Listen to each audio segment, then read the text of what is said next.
This is Wrestling with Wrestling's Past and Present. I'm Tim Kurt. And I'm Rolling Fueless. And today we are going to be talking about Unforgiven 1998. This one was an In Your House pay-per-view.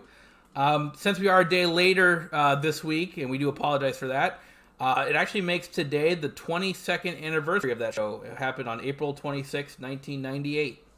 Yeah, you could have just told everybody it was done on purpose, but... Yeah, that's true. I could have. But yeah, no, I had some work stuff come up. I had a busy end of the week, wasn't able to... When we go into these shows, I always want to be able to watch it, so I at least have the memories fresh so we can talk about it. I know you do the same thing. Yep. So Tim was gracious enough to give me an extra day to get caught up, and I watched it yesterday, and we're good to go. We are good to go. Yeah, and it actually works out, like I said, making it the anniversary of the show. A lot of good talent on the show. And a lot of names that you'll recognize, even though it was back in 1998. And yeah, even though the show, I would say the show kind of lacked a little bit. But yeah, there was a lot of good names on the card. Yeah, so we have 7 matches to break down. In our match, you see Farouk teaming up with Ken Shamrock and Steve Blackman. They're going to get the weapon, Steve Blackman. The lethal weapon, yep, and the world's most dangerous man. And Ron Simmons. And Ron Simmons, who's probably the toughest one of the group. Yeah, he's a legitimate badass from what I've heard from everybody. Yeah. They're going to get a win over the Nation of Domination, which was represented here by Delo Brown, Mark Henry, and The Rock. They're being accompanied by Kama Mustafa, who we all know is the Godfather. Who was actually kind of dressed like the Godfather. He was. And it was funny, too, because The Rock was still announced as Rocky Maivia, but he still had he had the Rock on his trunks, but they announced him as Rocky Maivia, which I thought was funny. Yeah, no, this is early, and this is kind of like, you saw the beginnings of the Rock character in this match. You had the People's Elbow, but it wasn't called the People's Elbow at that point. You kind of saw the mannerisms that The Rock to do so well now, kind of in its early stages here in this match. Yeah, and I mean, basically the storyline is The Rock, the young upstart, kind of dethroned Farouk as the leader of the Nation of Domination, and apparently the Ken Shamrock and Steve Blackman felt bad, I guess, and decided to want to team up with Farouk, and they even did the Nation of Domination fist pump thing at the beginning of the match, which I thought was weird.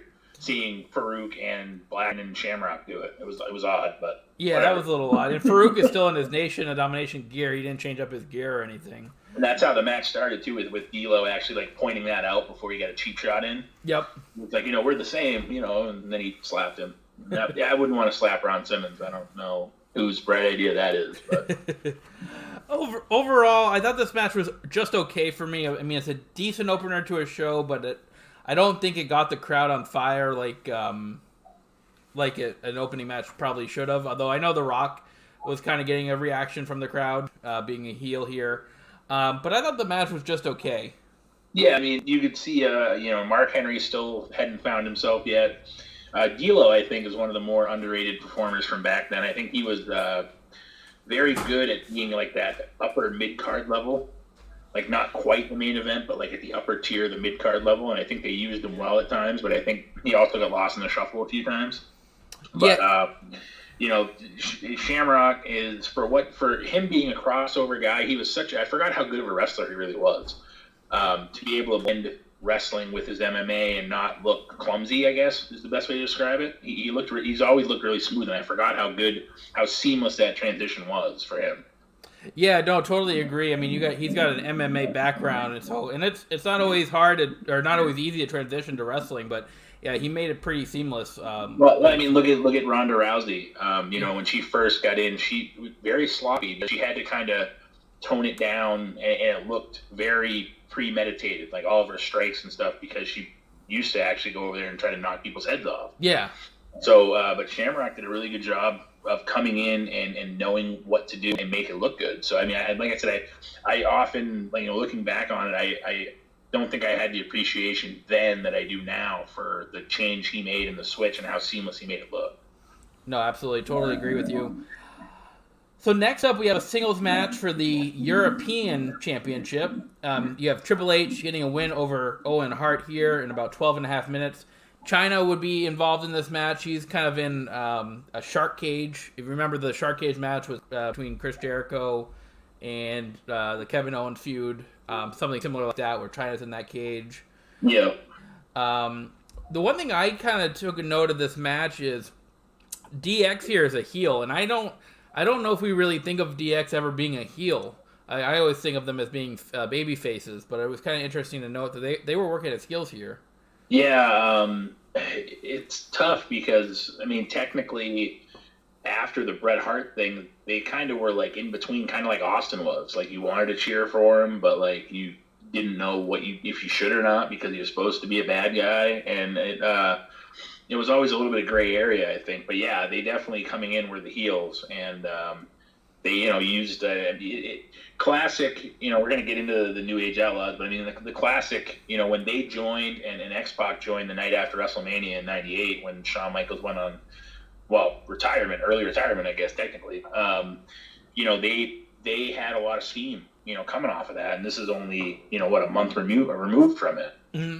And it's surprising, like you said, to see them play heels, because they had a lot of steam, when Triple H formed his DX, as he called it. It's weird to look back on and see that. A fun fact: do you know who the final European champion was? I think it was Rob Van Dam, wasn't it? Nailed it! Look at you. Yeah. Look at you. Yep. And it's funny too, because I thought that, and then I had to look it up, and I was right too. So we both would have had that one. But it's funny to think that that's the championship that I don't know why they never really brought that back. I mean, you've always had an Intercontinental or like a US. I mean, you could definitely have a European title. I mean, I know NXT kind of has the NXT UK kind of thing, but like, I always thought that was a decent mid-card title that you could have. No, I agree. Even now, more nowadays, because they're more global, I think, than they were back in 1998. Yeah. I know they were still global at that point, but nowadays they're all over the place. I mean, look at all the shows in Saudi Arabia and Australia and everything. And obviously they do the European tour as well. So yeah, it's definitely a title that I think you could suit some guys well nowadays. Yeah. Well, and it's funny too, because you mentioned the Saudi Arabia thing. I'm going to kind of go off on a tangent here for a second. You realize that match with The Undertaker, Goldberg, and him in Saudi Arabia, you know how much Goldberg got paid for that one match? I want to say it was like $4 million. He made $3 million last year. $3 million. And he wrestled 2 matches. And the Saudi Arabia match was reportedly for $2 million. That was the worst match I've ever seen. Yes, I totally agree. And like I said, total sidebar, but the minute you said Saudi Arabia, it just popped into my head, because But yeah, they had a list come out last week or the week before of the top, and he was like number 7 or something with like $3 million. It's like, what the heck? He only wrestled twice. Yeah. And reportedly the Saudi match was $2 million by itself.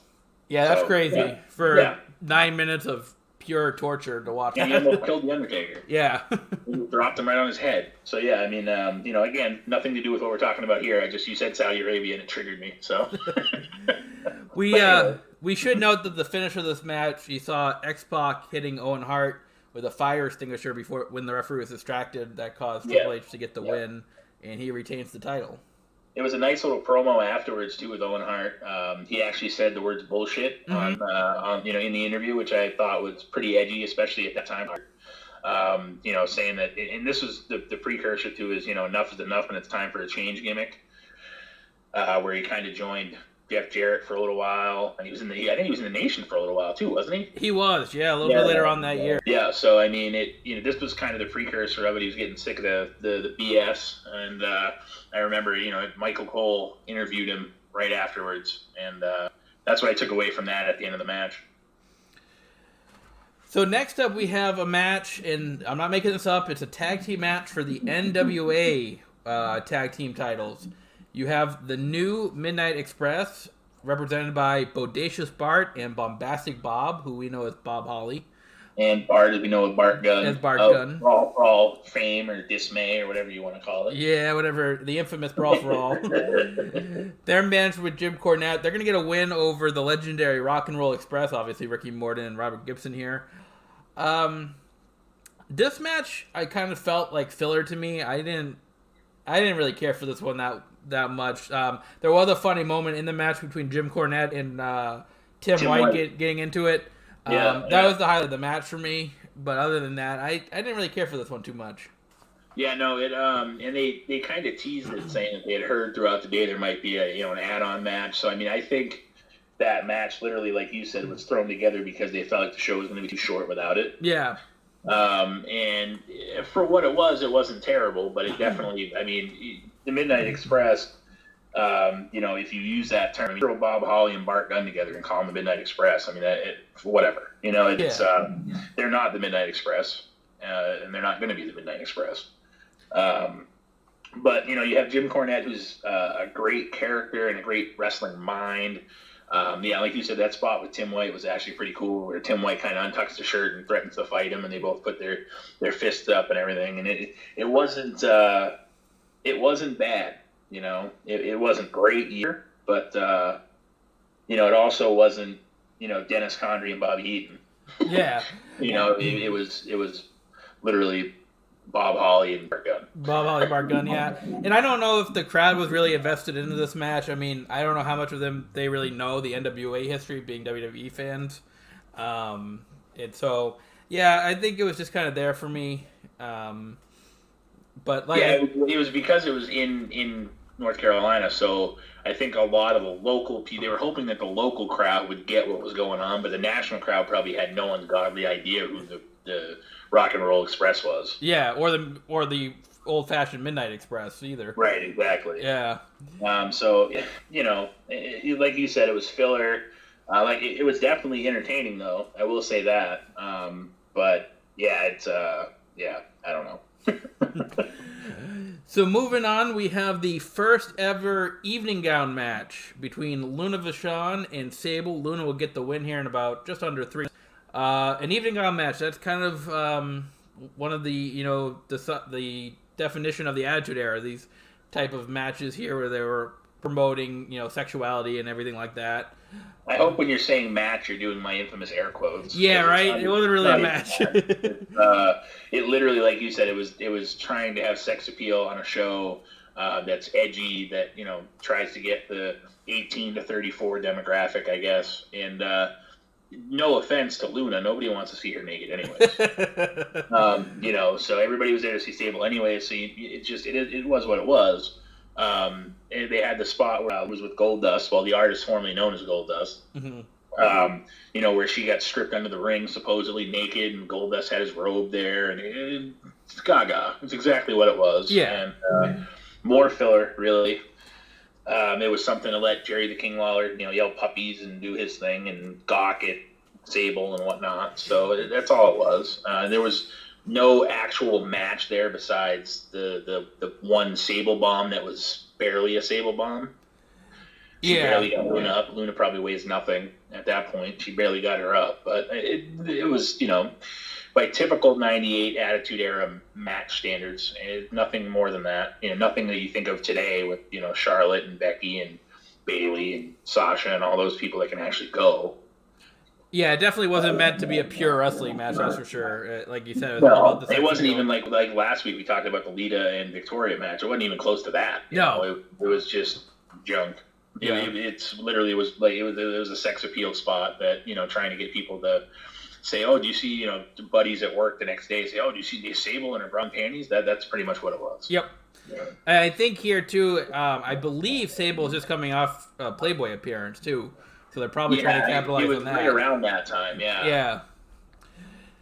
So next up, we have a tag team match for the WWF Tag Team titles. You have the New Age Outlaws getting a controversial win over LOD 2000, Animal and Hawk. They're being managed by Sonny here.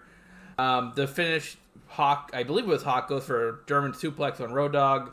Both competitors' shoulders were down, but the referee counts LOD out and gives the win to the New Age Outlaws, even though supposedly their both shoulders were down. On the first camera angle, you can see that Hawk's shoulder isn't down. Yep. You can see that the right shoulder of his was bridged. It was up, and then when they show the replays, they show only the other side, so you can't see. I mean, his shoulder was up, no matter what anybody says. And you can go back and watch it if you want it. I welcome you to, because the first camera angle live shows him bridging up, and his shoulder's clearly up, but the referee's on the other side. And I guess it's a way to beat the LOD 2000 without making them look bad, I guess, by actually having to beat them. It was too bad because, for all intents and purposes, it actually was a terrible match. I mean, there's a few little spots here and there that weren't the greatest, but for an LOD match, it really wasn't bad. No, it was probably one of the better matches on the show, definitely so far. Yeah, and LOD's always been known for working stiff and not being the greatest in-ring performers because they were big muscle guys, and they actually had, like I said, Hawk actually looked really good in this match for a guy that wasn't known. He had a spot where he jumped over the ropes from the ring apron and actually landed a kick when he got a tag that looked pretty cool. That was pretty neat. You don't see that. I thought he was going to do a shoulder block, but it actually was a kick.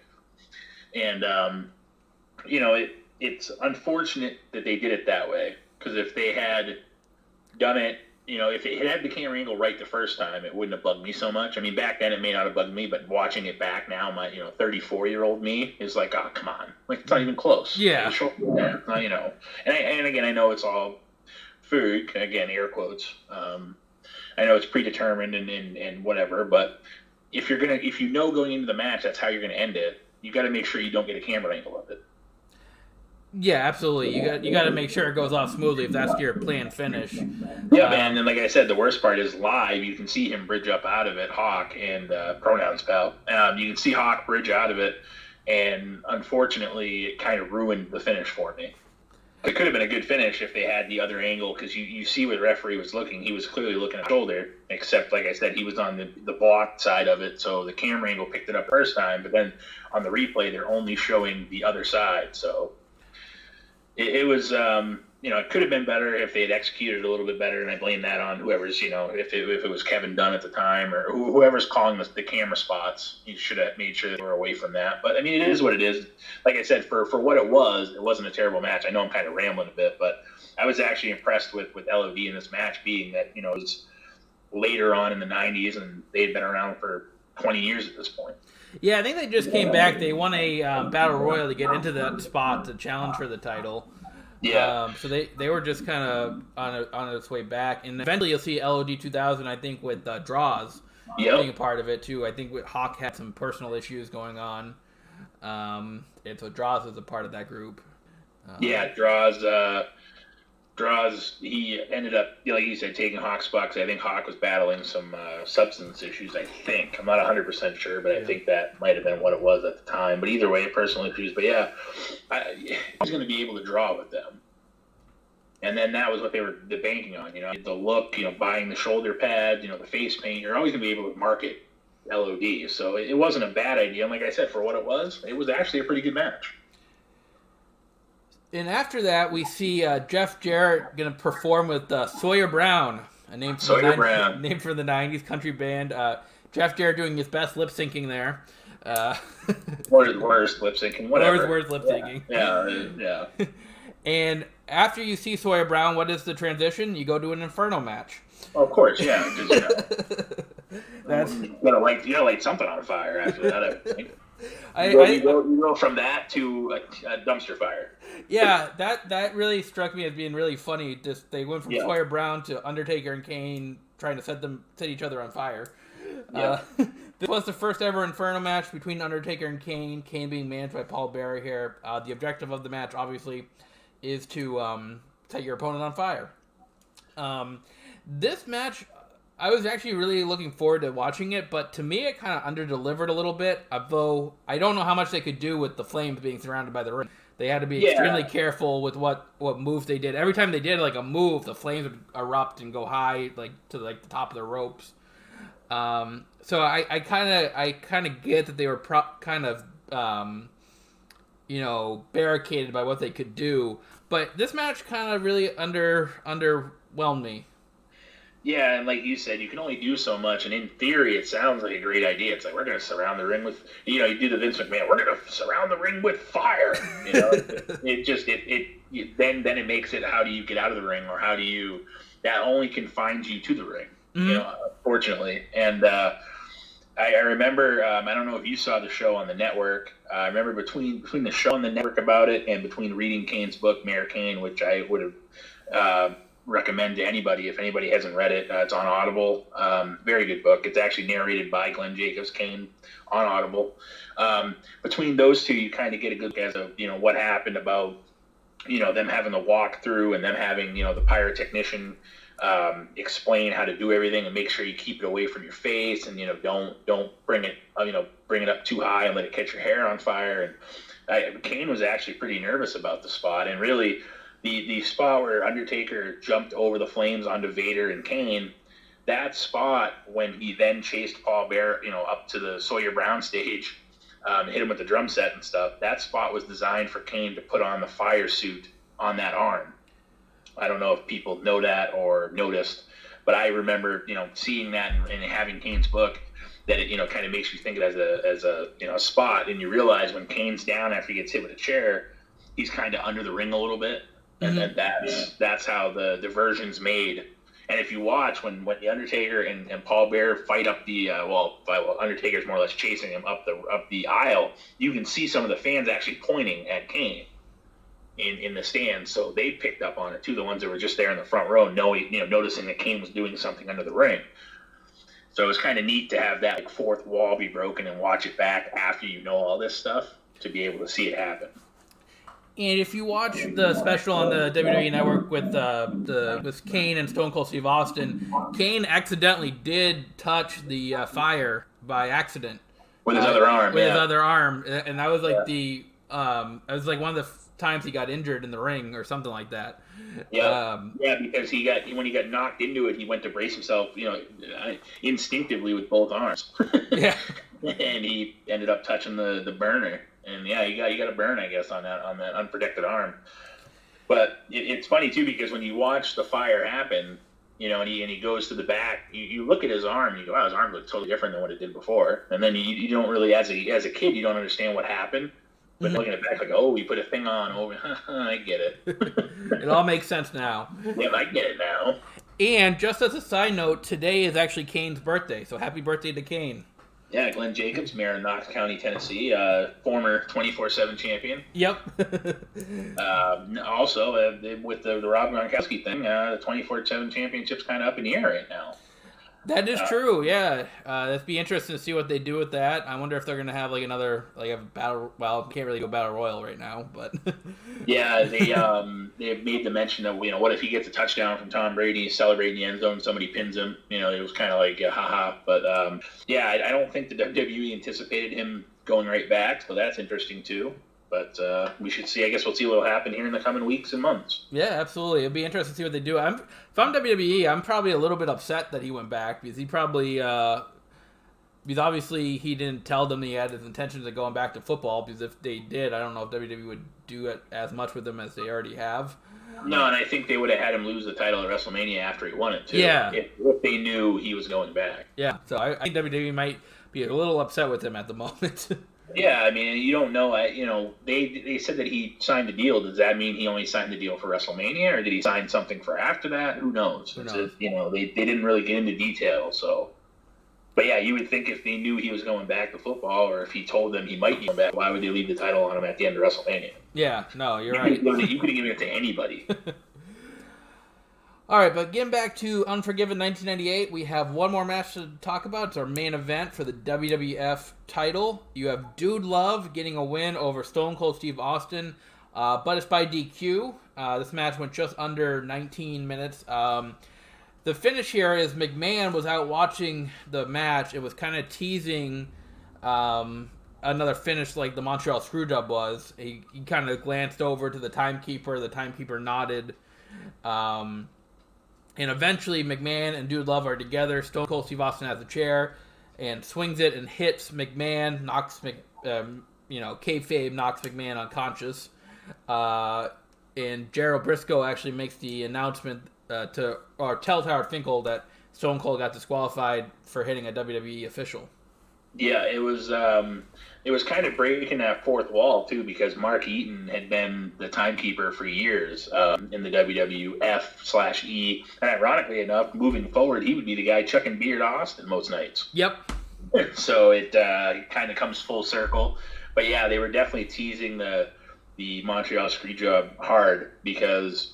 They had the Stooges and McMahon come out, sit down on the side of the ringside, and then that spot where and they even replayed the spot where Eaton sees Vince, and he does that, head shake like, yeah, I got it, I'm ready. And McMahon took a hell of a chair shot, though. I'll give him that. He did, definitely. Austin got him good, put it that way.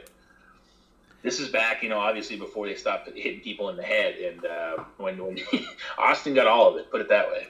Yes, he did. Overall, though, the match, I thought the match was, was decent. Again, it's just a little bit underwhelming for me, especially with the talent in the ring, Mick Foley and Stone Cold.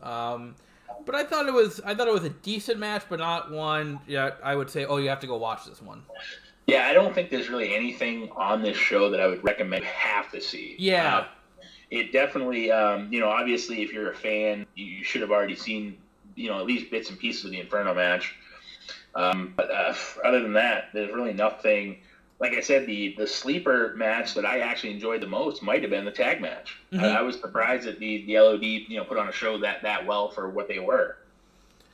No, I agree. That is probably the sleeper match of the show, even though the finish was kind of a little bit iffy. But yeah, just wrestling wise, I think that is the sleeper of the show.